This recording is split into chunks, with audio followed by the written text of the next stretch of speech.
This is NDTV.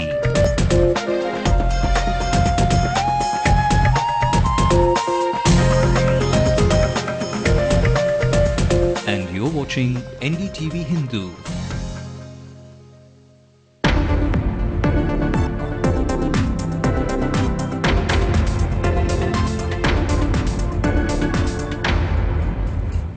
CBI's second charge sheet on the 2G scam names Kanimozhi as co-conspirator. She's asked to appear in court on May 6th.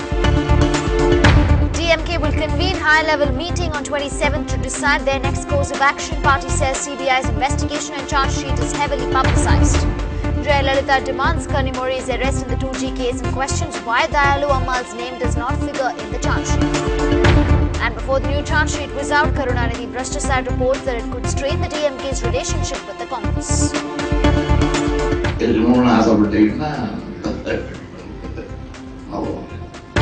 Enforcement Directorate questions Puducherry Lieutenant Governor Iqbal Singh for about 4.5 hours.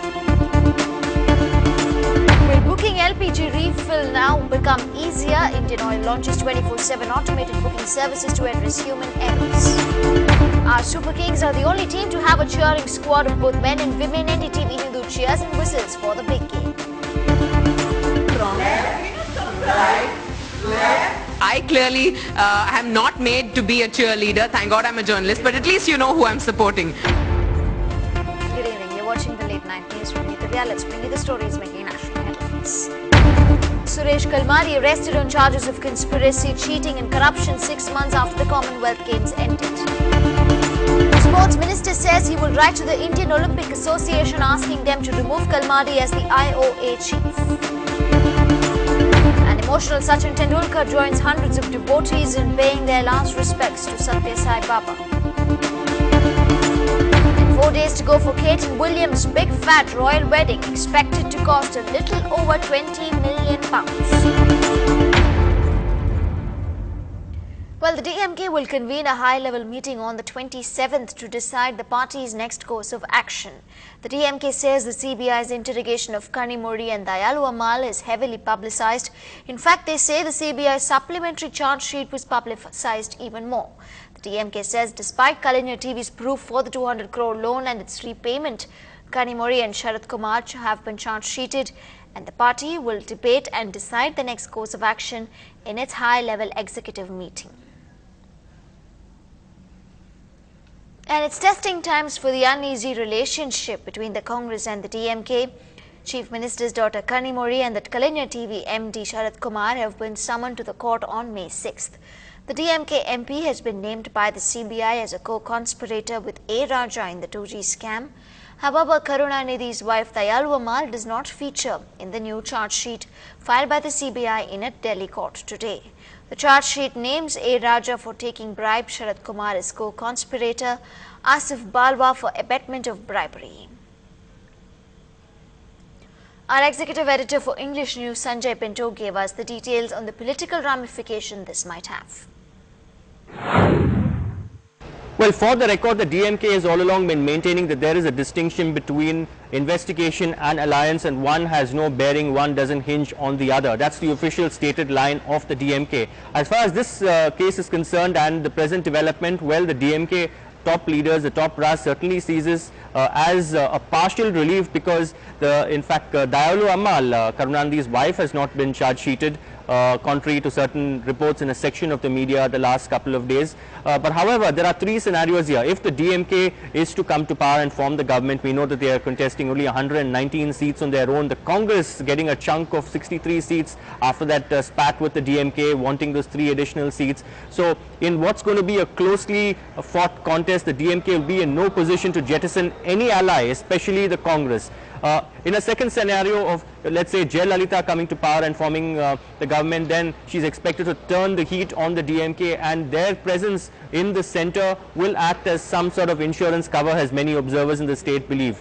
In another scenario, if the DMK is to pull out either its ministers or to snap ties completely with the Congress, then certainly the heat could be turned on with the Congress itself, because right now we know this case has wittingly or unwittingly given the Congress an upper hand in this relationship, something that wasn't the case in the last few months before the run-up to the elections. So the DMK definitely would not at this stage, they will not want to rock the boat at this stage. It's something they can ill afford at this stage. We'll have to really wait and see how this plays out. For now, the DMK will stick to its stand that this is a case to be fought in court.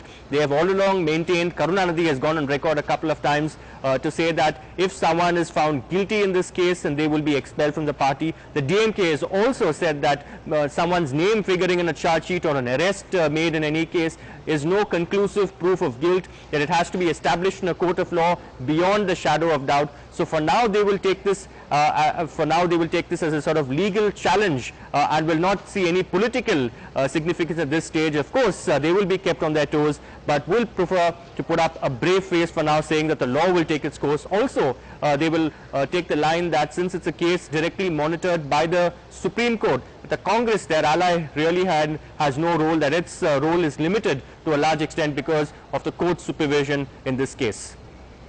And the opposition leader Jayalalitha has reacted to the developments on the 2G spectrum scam.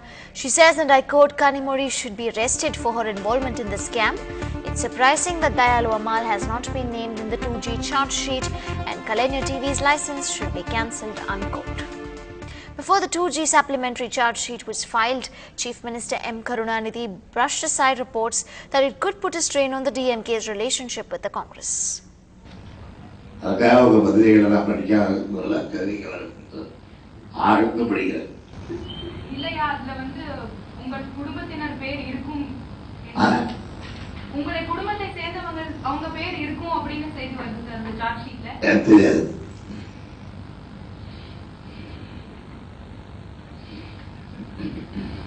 அந்த மாதிரி நடந்தா நீங்க வந்து காங்கிரஸ் கூட்டணியை விட்டு வெளியே வர வாய்ப்பு இருக்கா சார்? அவங்க பேரு அந்த சார்ஜ் ஷீட் இருந்தா நீங்க வந்து காங்கிரஸ் கூட்டணியில இருந்து வெளியே வர வாய்ப்பு இருக்கா?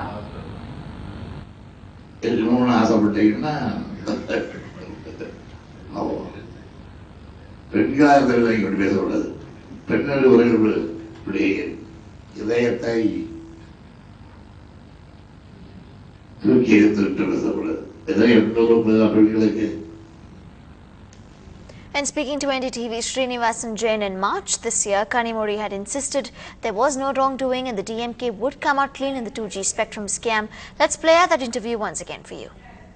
Is the DMK now acknowledging the fact that there is going to be an impact, or to put it more bluntly, there is going to be damage to you in these elections because of everything that's happened, 2G, Raja and all of that?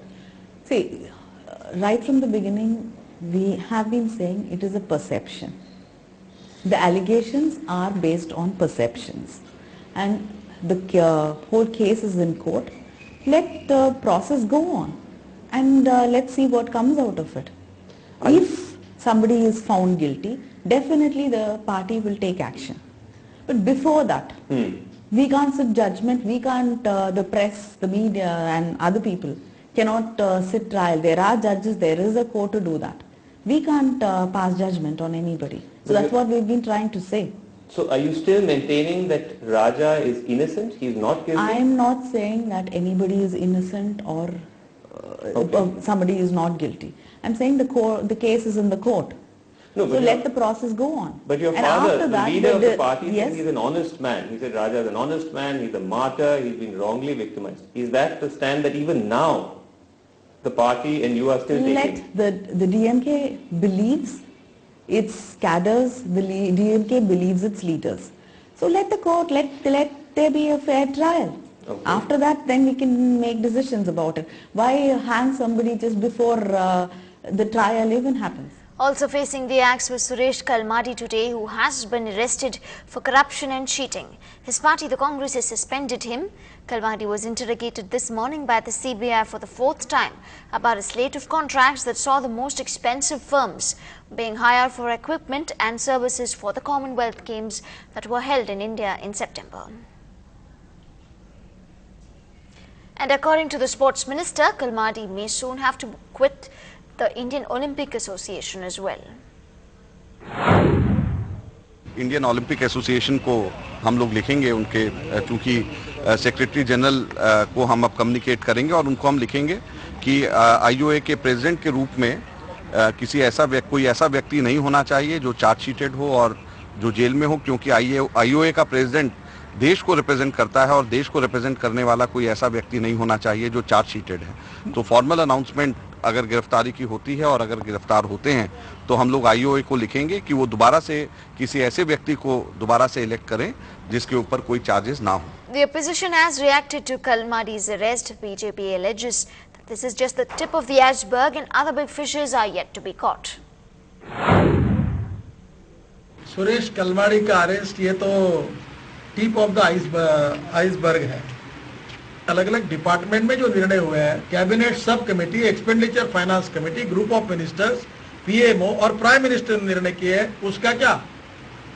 तो मैं ये उम्मीद करता हूं कि इसमें जितने लोग इन्वॉल्व है, चाहे वो कोई भी केंद्र के मंत्री रहे, दिल्ली के मुख्यमंत्री रहे या कोई भी रहे, उनके ऊपर भी CBI ने कड़ी कार्रवाई करनी चाहिए। तब जनता में CBI की और इस कार्रवाई की विश्वासार्हता निर्माण होगी। Moving on, the Enforcement Directorate today questioned the Puducherry Lieutenant Governor at Raj Bhavan for about 4.5 hours. This is the second trip made by the ED officials for questioning. Sources say the earlier trip was more of a recce trip looking at logistics. Today, the Puducherry Chief Minister also met the Governor this morning for about an hour and later spoke to the Presence. Back the Governor saying there is no need for him to resign. Our reporter Ashmit Kumar, who has been tracking this story in Puducherry, gives us the latest details. Today has been what one can describe as perhaps another very secretive day right outside the Raj Niwas in Puducherry here, where very little information was made available to the media persons here. Now, what do we know at today's developments? Well, to begin with, we do know that the Enforcement Directorate officials arrived at sharp 1:40 and that they left nearly 5 hours later. Now, what happened? What transpired in this duration of 5 hours? That's the question that most of us are asking. And although sources are telling us that the Lieutenant Governor was subjected to interrogation, however, no official sources are willing to confirm that. No, they have been very tight-lipped about it. In fact, we have tried to establish contact with the private secretary, with the officials, special officer on duty. We've also tried to establish contact with the PRO, but most of the officials have been very, very tight-lipped, not willing to concede any information at this point. Which brings us to the next question: what's going to happen tomorrow? What we are hearing, of course, what our sources are telling us, the officials are not saying much at this point. The people in the know are not revealing much. What our sources are confirming is that the drama that we have seen, or rather the lack of drama that we've seen outside Raj Niwas, is likely to climax tomorrow with possibly another visit from the Enforcement Directorate visuals. I'll, of course, be tracking all those developments from right here in Puducherry with NDTV Hindu. Still ahead on the bulletin, hundreds throng Puttaparthi, including celebrities. More when we come back.